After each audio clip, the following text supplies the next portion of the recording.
This video is sponsored by Squarespace. The internet became obsessed with the new term, of course, right when I'm, wanting to get back into camping. That's it. That's my intro. Hey, I'm Amanda. I'm professionally curious and I talk for a living. And you're watching Swell Entertainment, the channel where I tell you about whatever I'm obsessed with every week. And today we are talking about the term alpine divorce. Now, I want to make it very clear with the intro that might sound flippant, like I'm like, the internet is running with this term.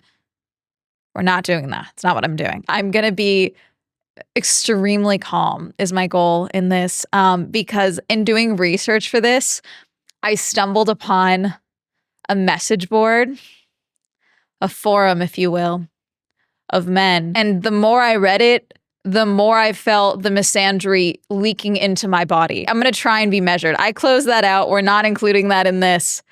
But oh my God. But really quick, let me take a second to tell you about the sponsor for today's video, Squarespace. Have you ever wanted a place that was your own to display your bread bowl photography or sell your crochet rings?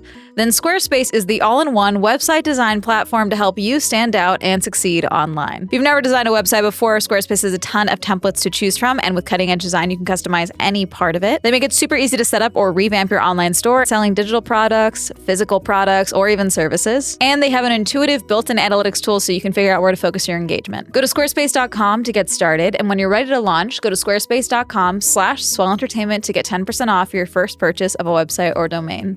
Thank you to Squarespace for sponsoring this video. I don't even believe there's a male loneliness epidemic. I think there's a loneliness epidemic, but oh my God, you make me want to contribute to it. So we're going to talk about this because this is a real thing that happens.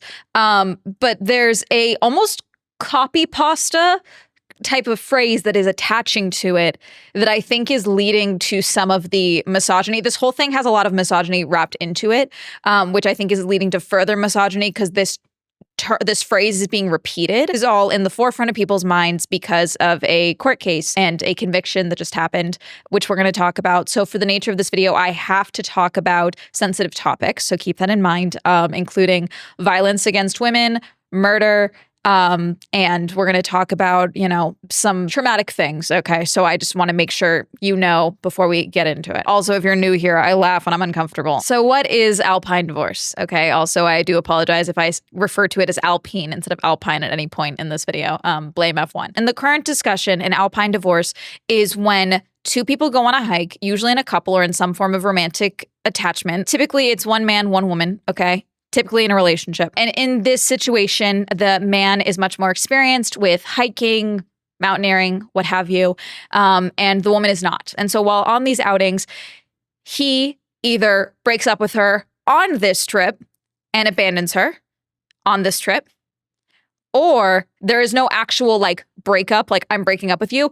He just straight up walks up ahead because his summit, his hiking, whatever, is more important than staying with someone who is not capable of doing it at the speed that he wants to be doing at. It leads to typically the woman being abandoned alone on usually a trail that she is not familiar with or a hike that she is not equipped for.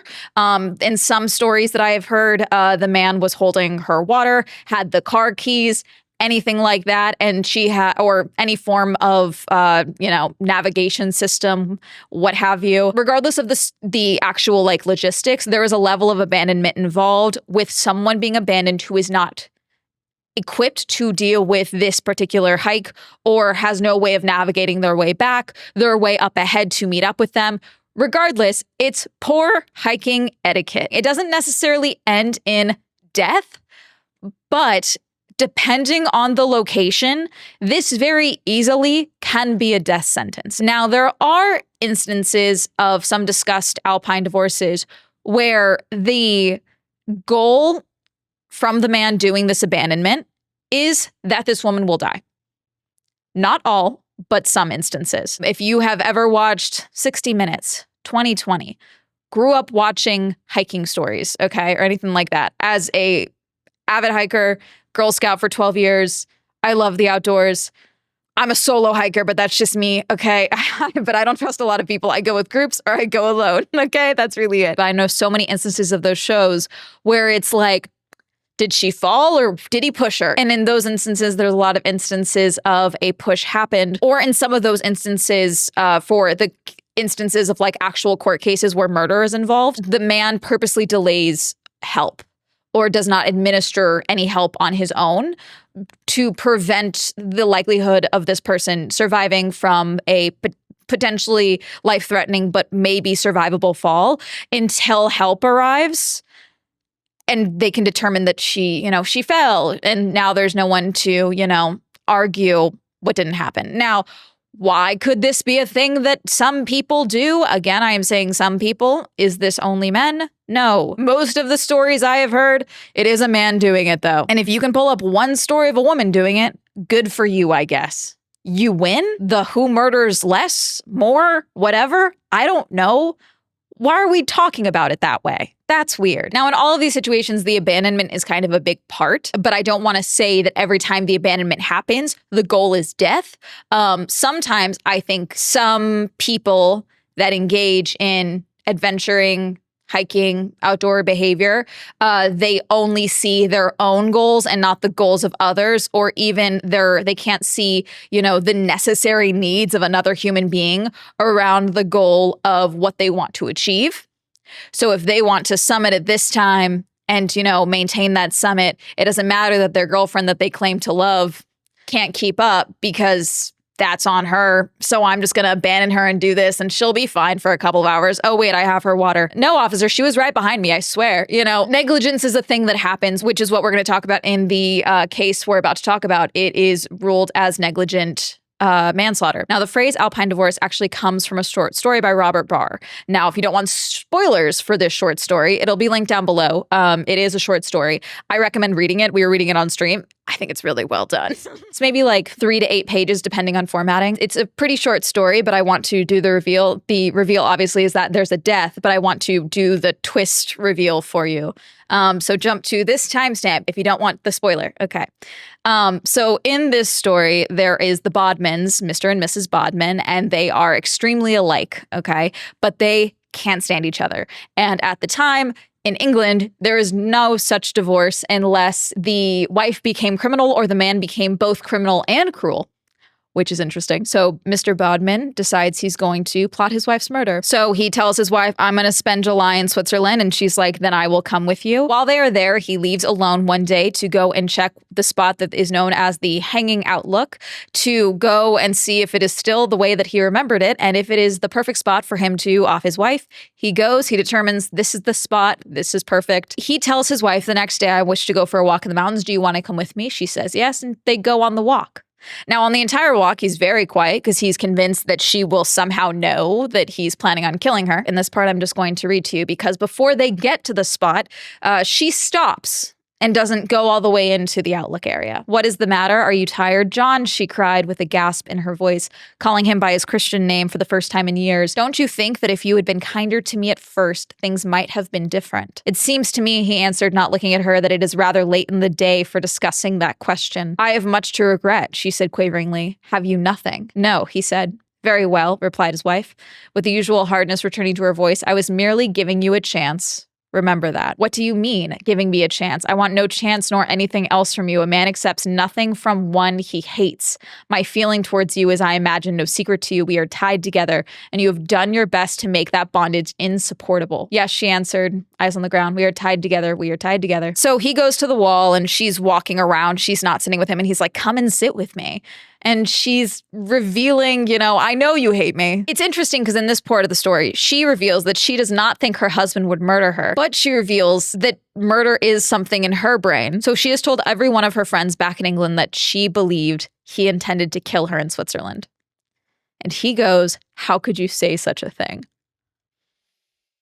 Because he was thinking of killing her. But how dare you tell people that? And she told people down at the hotel that he was probably going to try and kill her. And so they beg her not to go, but she went anyway.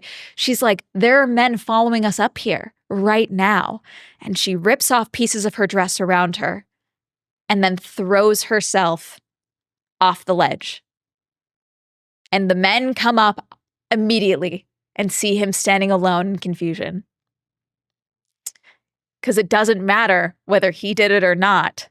she has told everyone, I think he's going to kill me. And he only had the chance to not kill her because he was going to kill her.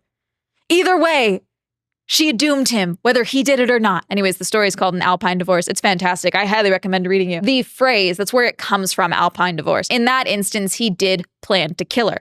Because she did the act, she also had ruined his life in the process because she was never going to let him actually be free of her.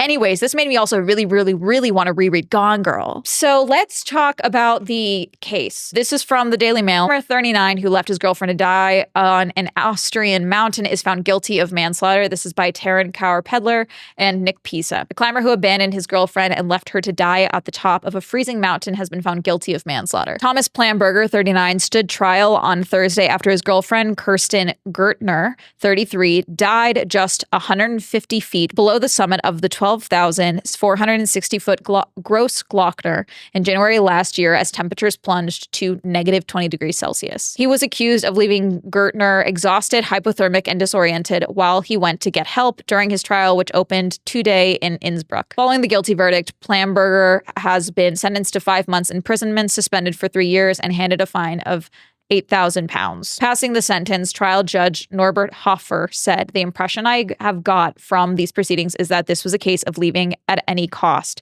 You are an excellent mountaineer, but Kirsten's abilities were galaxies away. She lacked winter experience." He went on, "But you definitely should have turned back, and you should have realized that." The defendant repeatedly emphasized that he had no alpine training whatsoever and could therefore have not played the role of a mountain guide to Gertner. "I trained myself, for example, with videos," he said. Plamberger claimed his girlfriend was almost as knowledgeable and skilled at mountain climbing as he was. "I may have done more tours, but she knew exactly what she was getting into," he explained in the packed courtroom, attended by 50 media representatives. He claimed his girlfriend shouted at him, "Go, now go," after he spent an hour and a half with her in freezing conditions, with the couple experienced a rope jam. Plamberger also said he really couldn't say how the rapid physical deterioration had occurred. Given the extremely harsh conditions, the defendant should have turned back earlier, prosecutors said. Even when he had left his partner to get help, he did not bring her to a wind-protected place and did not use a bivouac sack or an aluminum rescue blanket. The Mountain Rescue Station Group instructor said Plamberger's account of the situation didn't quite add up. He said the 39-year-old couldn't explain why he hadn't used the bivouac sack and that he could have used one if she was left in the spot he claimed. A bivouac sack, or a bivy, is a lightweight, waterproof, and breathable protective cover for a sleeping bag. She is believed to have froze to death. So that's why the bivy would have been helpful. In a statement announcing the charge, Innsbruck prosecutor's office said at approximately 2 a.m. on January 19th, the defendant left his girlfriend unprotected, exhausted, hypothermic, and disoriented about 50 meters below the summit across the Gross Glockner. The woman froze to death since the defendant, unlike his girlfriend, was already very experienced with alpine high-altitude tours and had planned the tour. He was to be considered the responsible guide of the tour. It also emerged that the seasoned climber allegedly left an ex-girlfriend on the mountain range following a heated argument with her on the Gross Glockner in winter. Prosecutors said he left his ex-girlfriend alone on the mountain in pitch darkness after she complained about the difficulty of the climb. I believe his ex-girlfriend came forward. He did something similar to her. Obviously, she is alive, but I believe she was frustrated about the climb, and he decided to leave her where she was and continue up himself. The whole thing just makes me uncomfortable. Now, obviously, there's other instances. This is the most recent one. This is why people are talking about alpine divorce. And this is leading to a lot of women realizing that they have experienced alpine divorce in that they went on a hike with a man and he fully abandoned them. Now, part of what irritated the hell out of me of that forum that I found was these men are like, so it's a death sentence for him to walk in front of you. This isn't Orifice and Eurydice, okay? Or Orifice. Why did I say orifice? This isn't Orpheus and Eurydice, all right? It's not that he didn't look back at her. A lot of these videos that I am seeing, these women are completely distraught, and that man nowhere to be seen. And a lot of these instances, thank God, it's not a snowy climate, but they're in spots with no clearly marked trails, and they're clearly doing some form of off-roading trail, or they're just in the mountain areas. A lot of these areas that they are showing are deserts, or in some instances, I saw one where she was abandoned in a foreign country with a man that she was talking to, and he abandoned her in this. Not the same thing as walking in front of her. That's not the same thing. A lot of people are discussing this, obviously, and a lot of people are talking about it. The phrase that I brought up, the reason I said copy pasta earlier, which copy pasta is copy pasta by definition of Wikipedia. A copy pasta is a block of text copied and pasted to the internet and social media. Copy pasta containing controversial ideas or lengthy rants are often posted for humorous purposes to provoke reactions from those unaware that the posted text is an internet meme. Do I think these are internet memes? No, but I think this is turning into a copy pasta, which is what's leading to the misogyny building up in this as well. So the phrase that I am seeing on everything, especially on older videos of women sharing like, remember when my ex-boyfriend abandoned me in the wilderness, and like old videos that it showed up on like their Snapchat stories or something. And so they're sharing it thank God I'm not with him anymore, But then women in the comment sections or people in the comment sections are like, actually, this is called alpine divorce and it's so common there are support groups for it. Now, that phrase, this is called alpine divorce and it's so common there are support groups for it, is the thing that I'm referring to as becoming a copy pasta, because you see this one time and then people share it a lot. Do I think it's intentionally becoming a copy pasta? No, but I think it's adding to the problem. I don't necessarily think this is common. I think it's not uncommon. Have I talked about the rise of outdoorsy activities and adventuring, or is that just something that I'm like personally looking at myself? This could just be from my end. These types of activities, hobbies, these groups, adventurers, hikers, trekkers, whatever, have always existed and, go up and down, especially depending on your area. I'm in California. We have a ton of trails. And the thing as well with hiking, I would say, is hiking as like a hobby or as a phrase is something that can have a lot of different connotations to it, because you can have a hike that's, say, Runyon Canyon in Los Angeles. Okay. It's one that I've done a lot. And it's one that is, it's a canyon. You go up and down, but it's for the most part a walking path. And for some people, yes, it's more difficult than others. But it is extremely doable. And it's one that is well traveled. It's one that has a lot of visibility. But here in California, because we have so many hills and mountains and things like that, we actually do have quite a lot of instances of people that do a trail that is a little more difficult, a little steeper, a little more rugged, or they have a slip and a fall. And then now we have rescue happening. Okay. Not saying that necessarily attaching to Runyon Canyon, but I'm saying that because we have so many different trails, you think you can do one hike, you can do 8 for some people. And then there are some people that are not used to hiking, but their friends do hiking or their boyfriends do hiking or their girlfriends do hiking. And so they're like, let me go and go with you. And then, for example, I went hiking a lot when I first got into YouTube or when I was in college, because there was a regional park not far from me, lots of trails, literally like I could walk to there from my dad's place.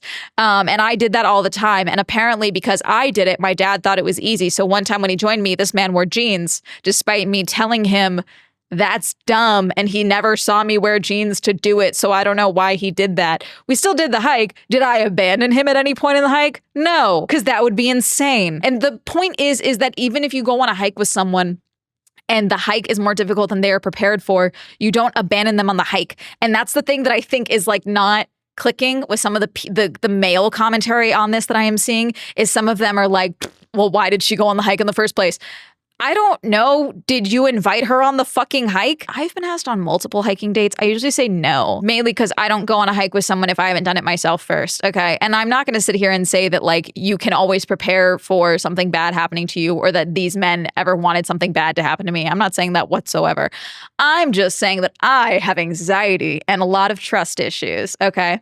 And so that's why I don't do it. I'm going to be alone with you in the woods. No, I'm going to be alone with you on a mountain trail.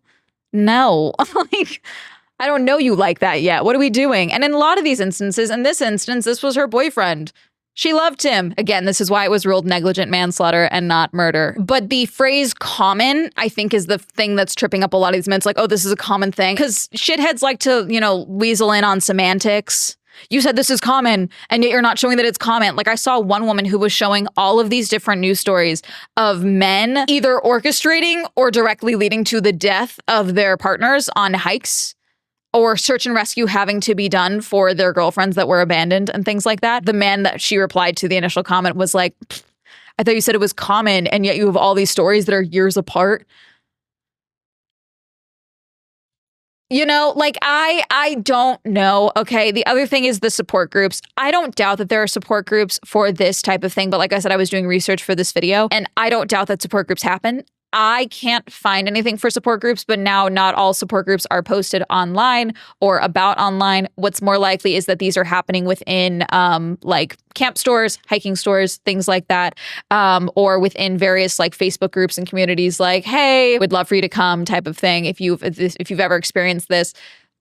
What is horrifying, but also I feel interesting, is a lot of women that are sharing with the discussion of alpine divorce. They are sharing they've realized that this happened to them. And they're like, I thought I was going crazy for feeling abandoned and like I had been deserted and, you know, all this stuff, because it is traumatic to have, you know, be out with someone. And a lot of these instances, these were men that these girls were, you know, in a relationship with in some capacity, or they thought liked them or loved them. And, oh, he kind of doesn't care if I live or die right now, as she is actively horrified and terrified that something bad is going to happen to her because she doesn't feel safe in the wilderness alone without him, because he brought her out there and then just abandoned her without water or the car keys or whatever, you know. And it's like, that's something that I also feel like is not being taken seriously from the men that I'm seeing discuss this, because they're like, well, he didn't hit you. He didn't bash your head into a rock. So why are you traumatized?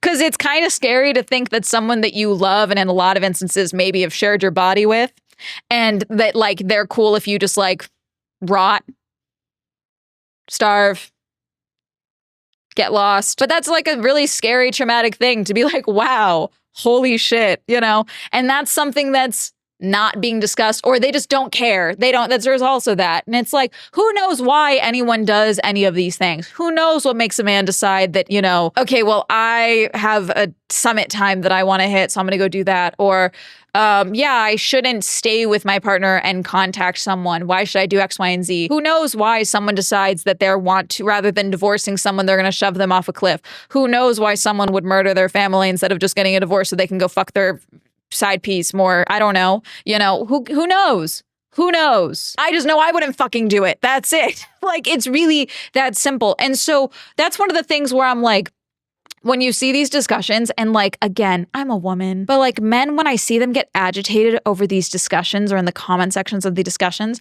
I'm like, would you do this? Yes or no? If the answer is no, then why do you, like, the same way I don't get offended when people are talking about shitty white people, because I know I'm not a shitty white person. I actively do what I can to not be a shitty white person. So why would I be offended when someone's like mad at white people?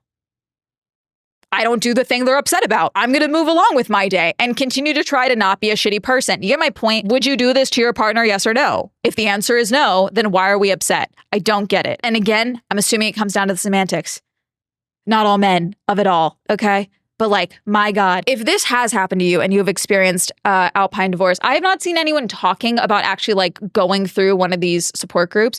I do hope these support groups do exist. I think that this is a very confusing, traumatic thing to have to go through, especially, like I said, if this is someone that you believe to love you. That's traumatic and horrifying. And so I do hope that there are support groups that exist. What I have found is people referencing these support groups, but no one's referencing the support groups themselves. Like, oh, I've gone to a support group for this or anything like that. And so again, I'm just talking about the semantics of it all and why that's leading to this discussion of it all. A phrase that I've been seeing a lot of the solo hikers, solo campers that are women is saying, you know, if you don't think you can do it on your own, don't do it with a man type of thing. Like, if you don't think you can handle the hike on your own, don't go do it with a man. And I don't disagree, but I do feel like we fall a little bit into victim blaming with that statement just a little bit, because again, as I've said, like, a hike can be, you go get coffee with your friends and you go and do a little Runyon Canyon hike and you call it a day, and then suddenly you're, you know, doing incline and you don't have enough water because you didn't bring water because you didn't think you would need water. Even just like not having the right boots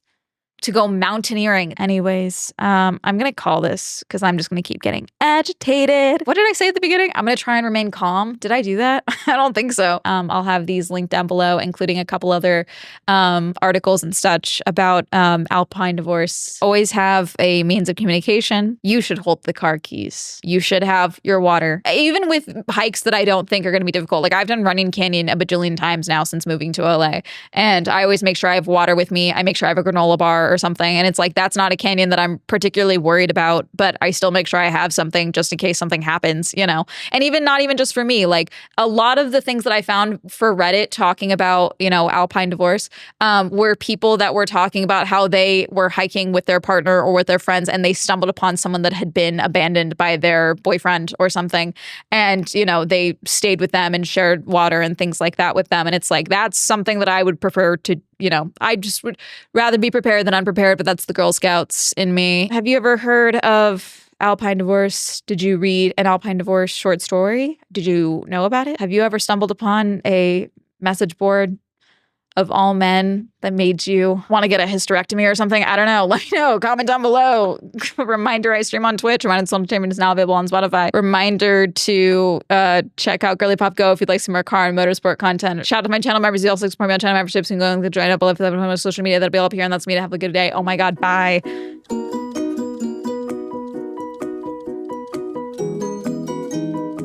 So she couldn't keep up and he gets charged with manslaughter. I do admit message boards like that make me reconsider my thoughts on getting myself a gun.